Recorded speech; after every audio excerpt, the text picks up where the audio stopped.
नमस्कार, आप न्यूज़ लोग देख रहे हैं और मैं संभव हूँ। बिहार चुनाव हुए और चुनाव के बाद इस विधानसभा स्पीकर के चुनाव हुए। इस चुनाव में हर एक पार्टी के पास खुश होने के लिए अपने अपने तर्क हैं, अपने अपने दावे हैं।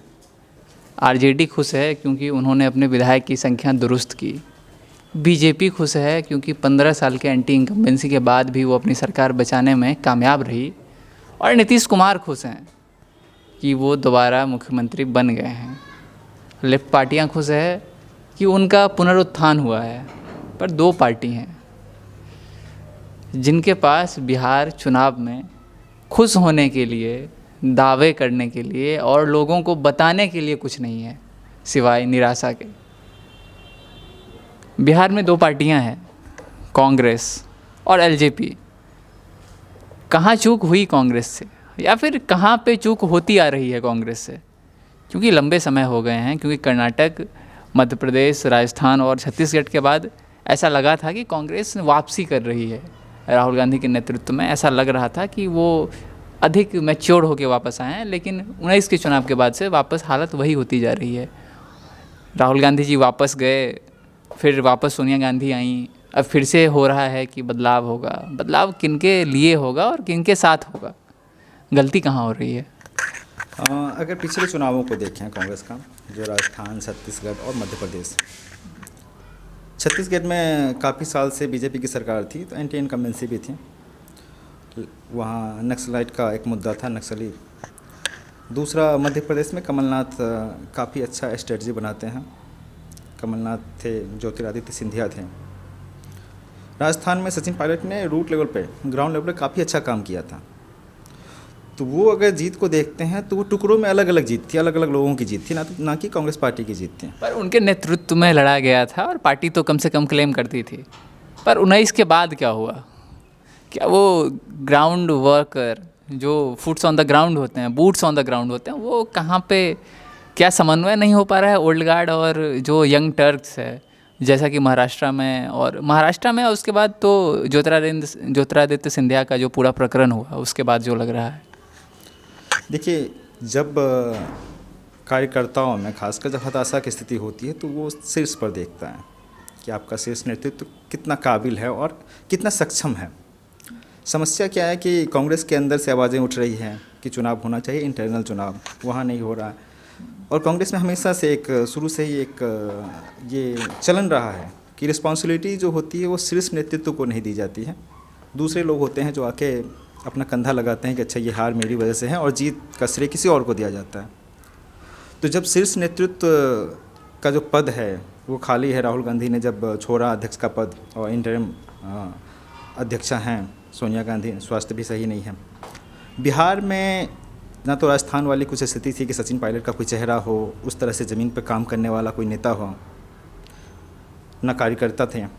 तो कांग्रेस अगर देखें कांग्रेस के हिसाब से तो बहुत ख़राब स्थिति में नहीं है। उन्हीं सीटें संतुष्ट होने लायक हैं उनकी, कि संतोष कर सकते कि बिना कुछ किए उन्होंने हासिल किया है। पिछली बार 40 सीट पे लड़े थे और 27 जीत के आए थे। हाँ, ये बात अलग है कि उनके साथ नीतीश कुमार का प्रताप था, पर कुछ तो मिसिंग है। क्योंकि इससे पहले जब 70 सीटें दी गई थी तो ऐसा उम्मीद किया जा रहा था कि उनकी प्रदर्शन कुछ बेहतर होगा, जिसको देखते हुए, जिसके अनुमान के रूप में आरजेडी ने 70 सीटें दी है, पर नतीजे बहुत उलट आए। इवन आरजेडी भी आरोप लगा रही है कि अगर सरकार नहीं बनी है तो उसके लिए कांग्रेस जिम्मेदार है। और आने वाले समय में बिहार में कांग्रेस का भविष्य क्या देखते हैं? जिस तरह से चल रहे हैं, और अच्छे भविष्य के लिए ज़रूरी है कि आप अपने वर्तमान को जलाएं। क्या कांग्रेस का नेतृत्व वर्तमान में वो मशक्क़त, वो मेहनत करने के लिए तैयार हैं? अंदर से आवाज़ें उठती हैं, कहा जाता है कि दूसरी पार्टियों के एजेंट हैं। आवाज़ें उठती है, फिर कुछ देर के बाद आवाज़ें दब जाती है। ऐसी आवाज़ें मध्य प्रदेश के बाद भी उठी थी, राजस्थान के बाद भी उठी थी, पर आवाज़ें किसी निष्कर्ष तक पहुंच नहीं पाती है।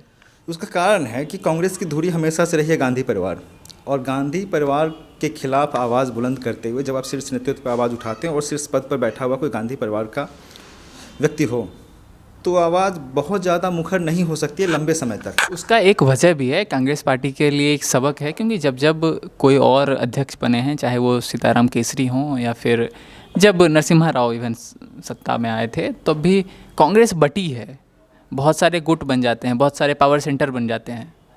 तो जो कुछ ओल्ड गार्ड भी है, हालांकि अब तो कपिल सिब्बल भी आवाज़ बुलंद कर रहे हैं, लेकिन पार्टी के कमोबेश ज़्यादातर नेता ये नहीं चाहते हैं कि गांधी परिवार की पकड़ कम हो। और अगर आप कार्यकर्ता की बात करें, आम कार्यकर्ता की बात करें, तो भले ही राहुल गांधी चले गए हों, पर बयान राहुल गांधी के द्वारा ही आते हैं। कार्यकर्ता में अभी भी जो कांग्रेस के कार्यकर्ता हैं उनमें राहुल गांधी को लेकर अभी भी विश्वास है, क्योंकि उनसे भी अगर अभी एक नेता का नाम पूछा जाए कांग्रेस के लिए तो वो राहुल गांधी का नाम लेते हैं। देखिए, समस्या क्या है कि अगर आप बिहार चुनाव के बाद देखें, बीजेपी की जो मीटिंग थी, प्रेस कॉन्फ्रेंस था, प्रधानमंत्री थे, उसमें सारा श्रेय दिया गया जेपी नड्डा को। जेपी नड्डा अभी हाल में अध्यक्ष पद उन्होंने ग्रहण किया है।